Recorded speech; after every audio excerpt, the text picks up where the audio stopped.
Bonjour et bienvenue sur l'eau bleue, je m'appelle Blanche et je vous propose aujourd'hui une nouvelle vidéo tuto aquarelle spéciale fleurs du printemps. Je vous propose de peindre avec moi des pensées, des primes verts, des anémones, des violettes, bref, toutes ces petites notes colorées que l'on voit fleurir un peu partout dans nos jardins en ce moment. Allez, c'est parti! Donc je vais peindre ces fleurs avec la nouvelle série de produits Watercolor Professional chez Winsor & Newton. Le papier est un grain fin 300 g 100% coton et mon pinceau est un taille 10 en poil synthétique. Donc nous allons tenter de peindre d'abord des petites pensées un peu comme celle-ci, en version un peu plus loose. Voilà, ça ressemble globalement à peu près à des papillons, je trouve. C'est un côté assez symétrique finalement qu'on va essayer d'exécuter ensemble. Et puis les pinceaux, donc je vous remonte, j'ai mon pinceau taille 10 Winsor & Newton en forme ronde. Il a un corps large et une pointe fine comme j'aime bien pour pouvoir faire aussi des petits détails. Donc c'est la nouvelle série Professional Watercolor et j'ai aussi un autre pinceau Winsor & Newton, c'est un Cotman, une version avec un poil un peu plus, toujours synthétique mais un poil un peu plus rigide, un petit peu plus ferme encore et je l'aime bien pour faire des petits détails celui-là, donc voilà, je vais utiliser ces deux outils-là. J'ai aussi ma palette habituelle extra fine Winsor & Newton, voilà, avec toutes les couleurs. Je ne vais pas tout utiliser comme d'habitude, hein. On commençait à connaître mes petites habitudes. Et puis un format A5 sera largement suffisant, donc on est sur un grain fin, voilà, en 300 g aussi comme d'habitude. Bien sûr, vous aurez besoin aussi de votre petit pot d'eau, hein, habituellement. Si vous voulez, vous en mettez même deux, comme ça vous aurez un pot d'eau claire. J'ai rajouté une palette Marguerite en céramique avec des mélanges que je fais tout le temps. Donc j'aime bien les avoir aussi près de moi. Et un petit chiffon en coton aussi pour vous aider à bien nettoyer vos pinceaux. Donc j'ai préparé une petite gamme couleur, hein, comme je fais d'habitude, mais et finalement cette fois-ci, pour une fois, je ne vais pas m'y tenir à 100%, on va dire que je vais l'utiliser à 70% et je vais même la remodifier au fur et à mesure. Et là j'ai refoncé un tout petit peu mon bleu parce que je le trouvais un petit peu palichon. Donc je vais commencer avec les pensées. Donc avec un pinceau bien humide et une petite touche de couleur bleutée, là j'ai pris du bleu outre-mer, vous voyez, je fais un jus coloré. Je commence par faire un premier pétale assez rond avec juste une petite pointe et je fais quasiment le même à l'identique en face. On fait comme un espèce de miroir en fait sur la pensée. Je trouve que ça, comme je vous le disais, je trouve que ça a une petite forme de papillon, au moins sur la partie haute de la fleur et sur la partie basse, vous voyez, on lui fait comme une espèce de barbe comme ça. Je laisse sécher pour l'instant et je vais faire une autre pensée, enfin en tout cas le démarrage de la pensée juste à côté dans un ton un petit peu plus violet cette fois, voilà, où vous faites un petit peu plus rose comme vous le sentez. Voilà, je laisse sécher un petit peu mais c'est bien que ça reste quand même humide quelque temps mais sans que ce soit trop sec pour pouvoir faire cette espèce de petite fusion, hein, comme on aime bien faire à l'aquarelle.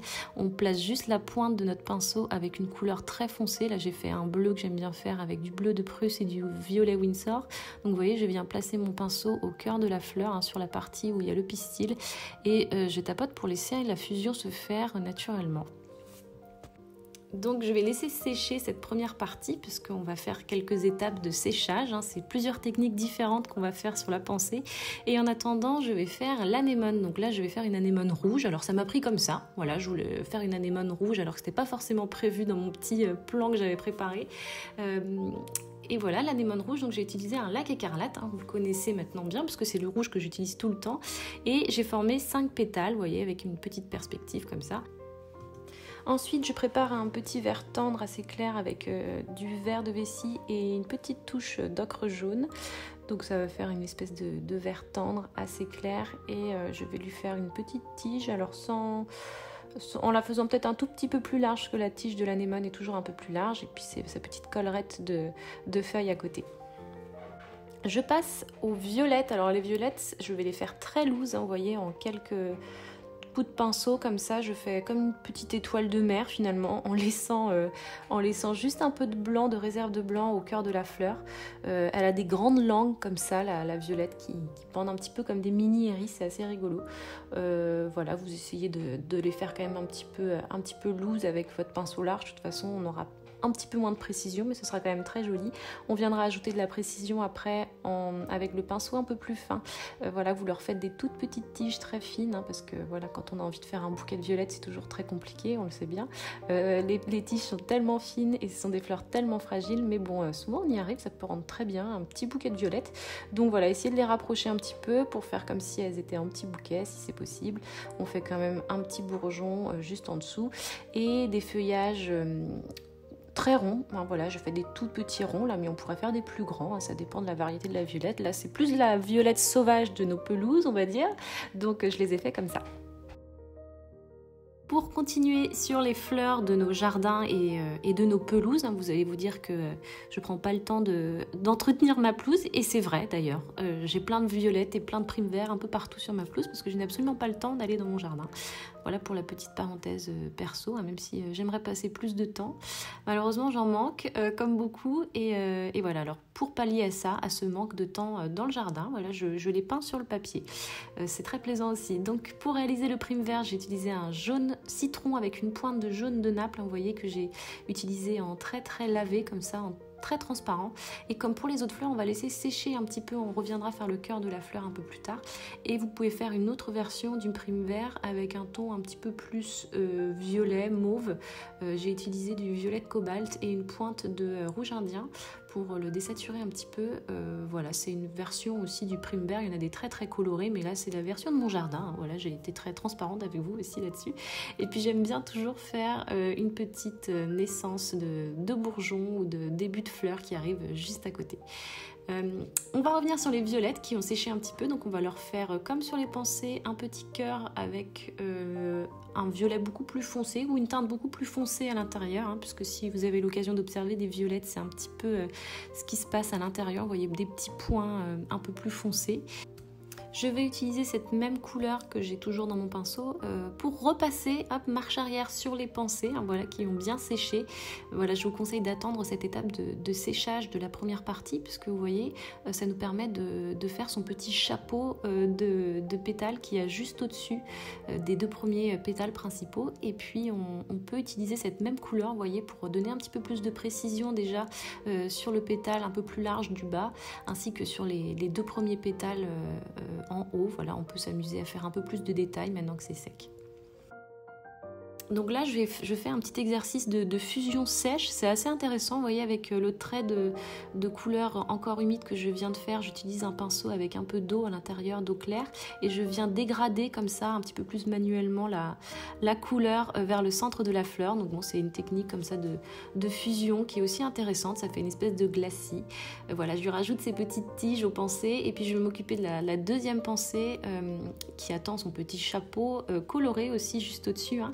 Donc d'avoir attendu que tout sèche comme ça, on fait bien ressortir les deux pétales du centre, vous voyez, en ajoutant une couleur beaucoup plus marquée, beaucoup plus contrastée sur les deux pétales du dessus. Donc là je vais utiliser mon violette cobalt à nouveau, hein, que je vais venir foncer un petit peu plus d'ailleurs, parce que finalement je l'ai travaillé en un peu trop terne dans ma gamme.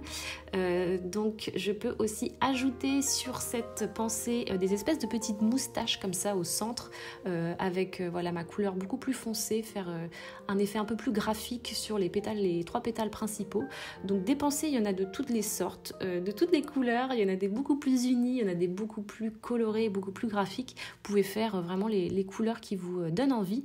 Donc on peut faire vraiment plusieurs techniques, hein, sur les pensées. C'est ça qui est assez sympa aussi sur cette fleur, c'est qu'on va faire au moins 3 techniques différentes, hein. On peut travailler vraiment dans l'humide comme on a fait dès le début et faire tout en fusion notre pensée, ou voilà, s'amuser aussi à respecter quelques étapes de séchage pour pouvoir faire après beaucoup plus de détails et beaucoup plus d'éléments un petit peu plus graphiques. Vous voyez, là je rajoute des petites nervures rosées. Bon voilà, c'est vraiment des choses qu'on peut retrouver sur les pensées, donc on s'amuse. Et je fais toujours le cœur, le tout petit pistil de la pensée en orange de cadmium.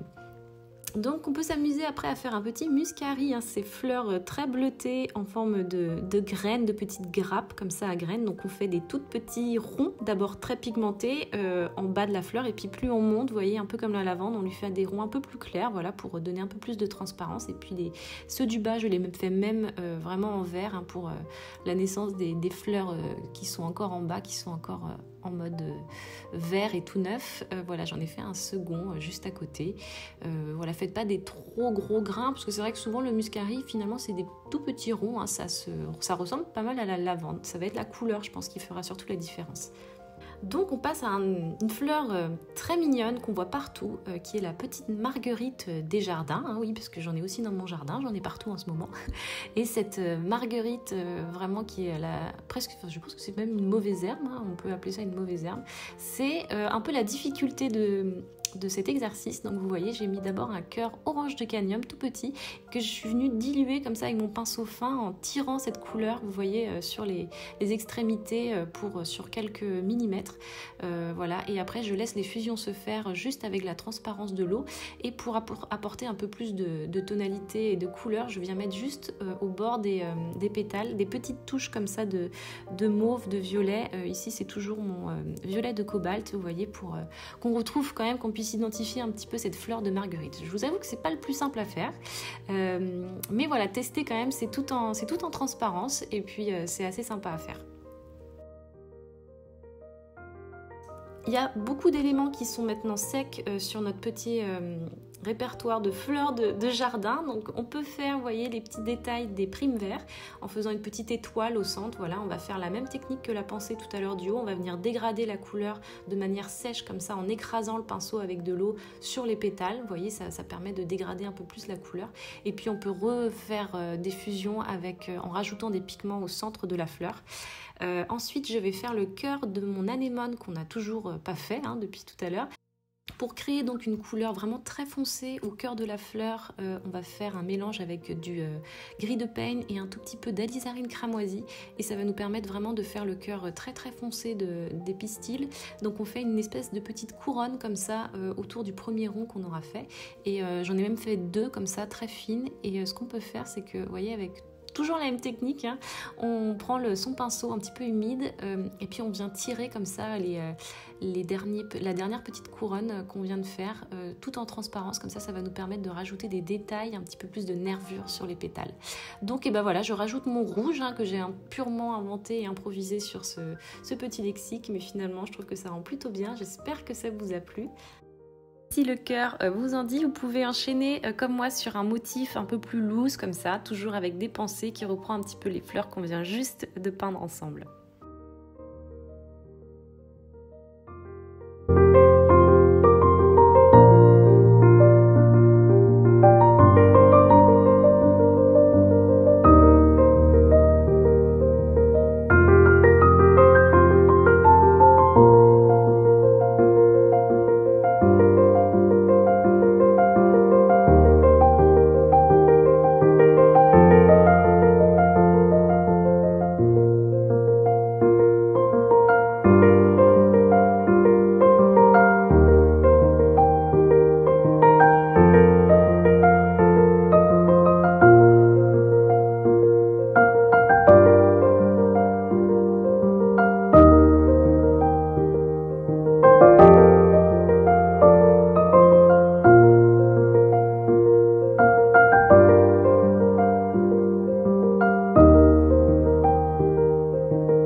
Cette petite vidéo touche à sa fin, j'espère que ça vous aura plu de peindre avec moi des petites fleurs colorées du printemps. S'il y a des fleurs précises que vous avez en tête, que vous aimeriez que je vous montre en tuto aquarelle sur cette chaîne, n'hésitez pas à me le dire dans les commentaires juste en dessous. N'hésitez pas à me dire aussi si ça vous a plu, si vous avez des questions sur les mélanges, sur les techniques, sur tout ça. Je me ferai un plaisir de vous répondre. Voilà, je vous dis à très vite sur ma chaîne YouTube pour une prochaine vidéo.